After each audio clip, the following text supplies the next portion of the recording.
ভবিষ্যতে কি হইতে চাও? ইঞ্জিনিয়ার। ইঞ্জিনিয়ার, প্রকৌশলী। ওই যেগুলো কমন পাবে সেগুলো আর কি। ও, কমন পাবে, বুঝতে পারছো? তুমি যা পড়ো ওইগুলোই কমন আসবে না? আশা উচিত যখন আমরা পড়ি আর কি, এখন ইনশাল্লাহ আসবে। বিসমিল্লাহির রহমানির রহিম। প্রিয় বন্ধুরা, আসসালামু আলাইকুম। আজকে আমাদের এপিসোড 2।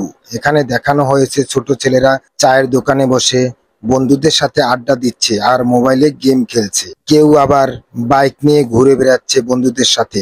দেখুন এবং উপভোগ করুন। এই পর্যন্ত আসবে, আসার পরে কাট। ওয়ালাইকুম সালাম ওয়া রাহমাতুল্লাহ। কোথা থেকে ফিরলে তুমি? কোচিং থেকে, ফিজিক্স কোচিং থেকে। তুমি কি পরীক্ষার্থী? হ্যাঁ, আমি এই বছর এসএসসি ক্যান্ডিডেট। এখন কোন কোচিং থেকে আসলে? আমি ফিজিক্স কোচিং থেকে আসছি। এটা তোমার এই কোচিং গুলো কত দূর এখান থেকে? বেশি দূরে না, কিছুটা দূরে, যেমন বটতলা, হাসপাতাল রোড এরকমের। তুমি কিভাবে যাওয়া আসা করো? আমি কোনো সময় হাইটে যাই বা কোনো সময় অটোতে এরকমের যাই আসি।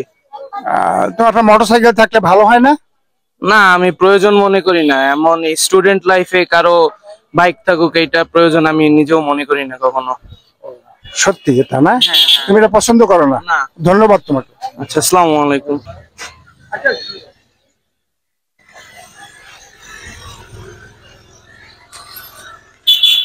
নাম কি তোমার?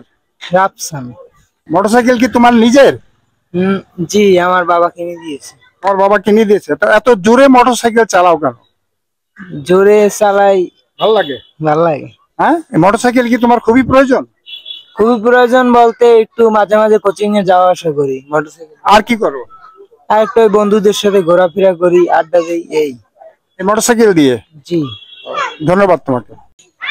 তোমার দাও, তোমার ভিতরে বসতে পারো, বসো।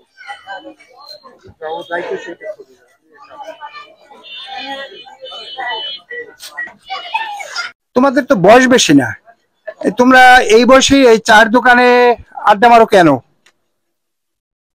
এই তো ভালো লাগে, বন্ধু বান্ধবের সাথে একসাথে বসতে পারি, সবাই একসাথে একটু আড্ডা দেই, গেম টেম খেলি, একসাথে চার দোকানে বসে চাটা খাই, ভালো লাগে। অনেকক্ষণ বসে থেকে একসাথে কথাবার্তা বলি। পরীক্ষার হলে খাতায় কি লিখবা? ওই যেগুলো কমন পাবে সেগুলো আর কি। ও, কমন পাবে, বুঝতে পারছো? তুমি যা পড়ো ওইগুলোই কমন আসবে না? আশা উচিত যখন আমরা পড়ি আর কি, এখন ইনশাল্লাহ আসবে। ভবিষ্যতে কি হইতে চাও?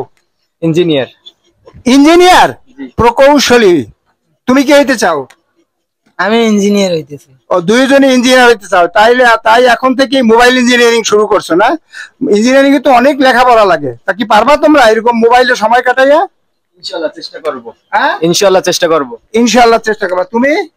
ইনশাআল্লাহ চেষ্টা করবো। আজকে দিয়ে ফোন চালানো বাদ, এখন দিয়ে ভালোভাবে পড়াশোনা করবো। সত্যি? জি, ইনশাআল্লাহ। তুমি? এখন থেকে মোবাইল চালানো বাদ, ভালো মতো পড়াশোনা করব। জীবনে উন্নতি করতে হলে মোবাইল বাদ দিতে হবে। জীবনে উন্নতি করতে হলে মোবাইল ফোন, বাড়তি আড্ডা বাদ দিতে হবে। ধন্যবাদ তোমাদের। আসসালামু আলাইকুম। যাহা বলিব সত্য বলিব টিমের আজকে দ্বিতীয় পর্ব। আজকে আমাদের বিষয়টা হলো এই যে ছোট ছোট বাচ্চারা মা বাবা মোটরসাইকেল কিনে দেয়, সেই মোটরসাইকেলে কি পরিমাণ দুর্ঘটনা ইদানিং ঘটতেছে এবং এই ছোট ছোট বাচ্চারা প্রাণ হারাচ্ছে, আপনারা প্রতিদিনের পত্রিকায় দেখতে পাচ্ছেন। এই বিষয় নিয়ে আমাদের আজকে প্রতিবেদন। আপনারা আপনাদের এই ছেলে মেয়েদেরকে এই স্টুডেন্ট পিরিয়ডে কেউ মোটরসাইকেল কিনে দেবেন না, মোটরসাইকেল এদের কোনো প্রয়োজন নাই।